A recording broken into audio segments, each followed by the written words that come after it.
नमस्ते।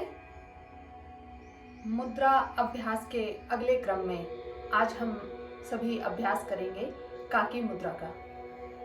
काकी मुद्रा का जो अर्थ है वो है हमारा कौवे की चोंच के अनुसार इसकी तुलना की गई है। काकी का अर्थ होता है हिंदी में काग, कौवा, और जो मुद्रा है वो है आपका गेस्चर। तो जैसे कौवा अपनी चोंच को बनाकर रखता है, जैसे कौवे की चोंच होती है, उसके ही अनुसार हम अपने फेस की आकृति बनाएंगे। उस चोंच के अनुसार हम अपने मुख से, होठों से वो आकृति बनाएंगे, इसलिए इस मुद्रा का नाम है काकी मुद्रा। एक और इसका साइंटिफिक रीज़न है या फिर आध्यात्मिक रीज़न है, वो मैं आपको बताऊंगी कि इसका नाम काकी मुद्रा क्यों है। हमारे ऋषियों ने जो भी आसनों के नाम रखे हैं और मुद्राओं के नाम रखे हैं, चाहे वो पशु के नाम पर है, पक्षी के नाम पर हैं या किसी स्थान पर्वत के नाम पर हैं, वो उनके गुण को देखकर रखे गए हैं। जैसे फॉर एग्जांपल मैं आपको बताऊं, मयूरासन। मयूरासन में आपकी जो आकृति है वो मयूर जैसे होता है, मोर जैसे रहता है, वो बन जाती है। आप अपने हथेली पर पूरे शरीर का भार रख लेते हो। तो मोर का एक विशेष गुण है कि कैसा भी विष हो, मोर जो सांप से लड़ाई करता है तो वो सांप के विष को भी डाइजेस्ट कर जाता है। वैसे ही मयूरासन करने से जो आसन करने वाला व्यक्ति है उसमें इतनी शक्ति आ जाती है कि उस पर विष का फिर असर नहीं होता। जैसे मोर हर विष को अपने पाचन तंत्र में पचा लेता है, वैसे ही मयूरासन में सिद्धि प्राप्त करने वाला व्यक्ति हर प्रकार के विष को सुगमता से, सरलता से पचा लेता है और शरीर से बाहर निष्कासित कर देता है। अब अगर काकी मुद्रा की बात करें तो काकी मुद्रा जो हमारा काग है उसके नाम पर इस मुद्रा का नाम है, क्योंकि कहा गया है कि काग की जो आयु होती है वो बहुत लंबी होती है। तो काकी मुद्रा में सिद्धास्थ होने के बाद इसमें आप इस मुद्रा का जब आप लंबा अभ्यास करते हैं तो आपकी आयु भी काग की तरह लंबी हो जाती है। और दूसरा, चपलता। काग का एक दूसरा गुण है कि वो चंचल है, चपल है। तो वैसे ही ये गुण काकी मुद्रा के अभ्यास करने के बाद विद्यार्थियों में काग की चपलता, चाहे वो कहीं भी बैठा हो, आपकी तरफ उसकी चाहे कमर है लेकिन आप ऐसे हाथ करेंगे तो वो उछल के दूसरी जगह बैठता है, ऐसी चपलता विद्यार्थियों में होनी चाहिए। इसलिए काकी मुद्रा का अभ्यास विद्यार्थियों के लिए बहुत ज़्यादा बताया गया है। यह विद्यार्थियों के लिए खासकर बहुत लाभदायक होती है। अब हम इसका अभ्यास करेंगे। आप देखेंगे कि इसका अभ्यास करते हुए दो तरीके हैं। मैं आपको दोनों तरीके एक एक करके बताऊंगी। जो पहला तरीका है, आपको अपनी जीभ को इसमें रिलैक्स रखना है और अपने होठों से एक जो चोंच बनानी है, उस चोंच को बनाते हुए यहाँ पर आप अपने दोनों होठों को मोड़ के इस आकृति को बनाएंगे। इस आकृति को बनाते हुए ध्यान देना कि जीभ आपकी स्ट्रेस में नहीं रहनी चाहिए, ना ऊपर ना नीचे। जो उसकी नेचुरल पोजीशन है जीवा की, कि वो नीचे यहाँ होठ के पास रहती है, उसको उसी नेचुरल पोजीशन में रखना है, बिल्कुल रिलैक्स रखना है। जब आप चोंच बनाएंगे होठों से तो उनके अंदर जो एक छोटा सा पाइप बनेगा, वहाँ से आपको हवा को खींचना है अंदर। बहुत जोर से नहीं खींचना, एकदम मध्यम गति से उस हवा को अंदर खींच के अपने फेफड़ों में भरना है।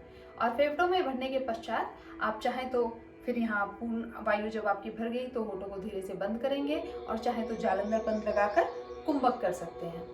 जब आपका श्वास ना रुके तो धीरे से गर्दन को सीधा करेंगे, जालंधर बंद खोलेंगे और दोनों नासिका द्वार से बड़ी धीमी गति से श्वास को हम बाहर निकाल देंगे। इसके अभ्यास का जो वर्णन मैंने किया है उसको अभी हम एक साथ मिलकर करेंगे। देखिए, किसी भी ध्यानात्मक आसन में बैठिए। आप अगर मुद्रा चाहें तो बना सकते हैं, ज्ञान मुद्रा, पवन मुद्रा, पृथ्वी मुद्रा, जो भी आपको सुगम लगे।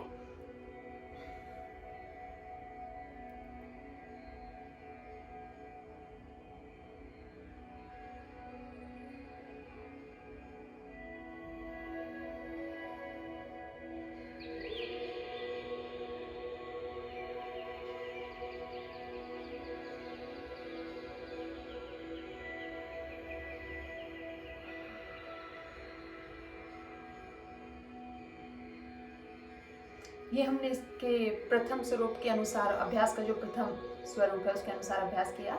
इसमें ध्यान देना कि जब आप श्वास ले रहे हो, आपकी कौवे की जो आपने चोंच बनाई है उससे श्वास ले रहे हो, तो श्वास आपका यहाँ महसूस होना चाहिए।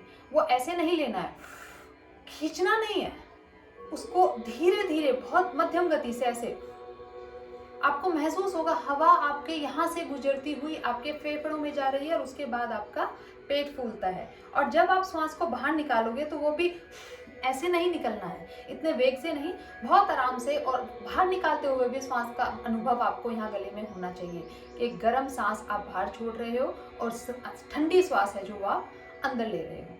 ये था काकी मुद्रा का प्रथम रूप। अगर हम इसके द्वितीय अभ्यास की बात करें, दूसरे स्वरूप की बात करें, तो इसमें जब हम इनहेल करेंगे, ऑक्सीजन को लेंगे, लेना वो मुंह से ही है चोंच बनाकर, सिर्फ फर्क कितना होगा कि आप अपने दोनों हाथों की उंगलियों को यहाँ पर सामने रखेंगे और अपने अंगूठे से बहुत आराम से अपनी नाक को दबा लेंगे ताकि नाक से श्वास अंदर ना जाए। उसको दबाने के पश्चात श्वास अंदर लेंगे, फिर वो ही जालंधर बंद लगाएंगे और यथा सामर्थ्य रोकने के बाद जब आपसे बंद ना रुके तो गर्दन सीधी करेंगे, हाथ नीचे ही रहेंगे और दोनों नासिका छिद्रों से हम श्वास को धीरे धीरे करके बाहर निकाल देंगे। इस अभ्यास को एक बार और करते हैं। नाक को बहुत जोर से प्रेस नहीं करना है, सिर्फ आराम से।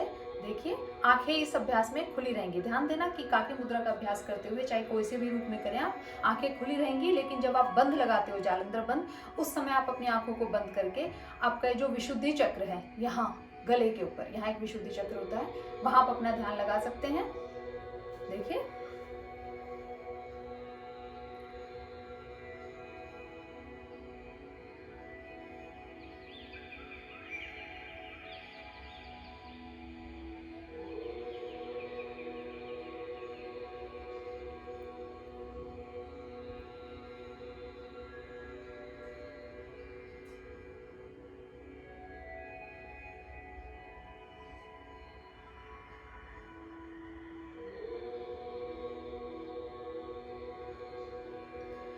काकी मुद्रा का अभ्यास करते हुए श्वास की गति बहुत मध्यम रहेगी, धीमी रहेगी।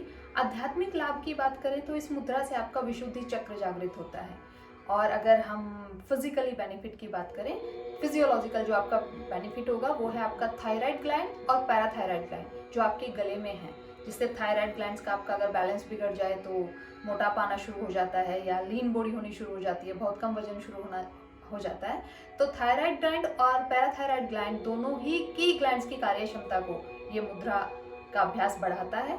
और साथ साथ जब जालंधर बंद लगता है तो आपकी जो यहाँ ट्रैकिया है, इस ट्रैकिया को पूरा क्लियर, जो आपका एयरवे है उसको पूरा क्लियर करने का काम इस मुद्रा का अभ्यास आपको कराता है। बेनिफिट की अगर और बात करें तो आपकी जो टॉन्स है, फेस मसल्स को ये टॉन करता है। जितनी भी आपकी फेस मसल है, यहाँ पर जो आपकी चिक मसल्स हैं, आपका जो नेसल पैसाज है, नाक का जो द्वार है जिससे आप श्वास लेते हो, उसको ये स्ट्रॉन्ग बनाता है। और रेस्पिरेटरी सिस्टम के अंदर जितने भी आपके ऑर्गन्स हैं उन सभी को ये मुद्रा मजबूती प्रदान करती है। हम इसका अभ्यास बहुत ही सुगमता से खाली पेट करेंगे और सुबह या शाम का समय इस मुद्रा के लिए उत्तम समय है। नमस्ते।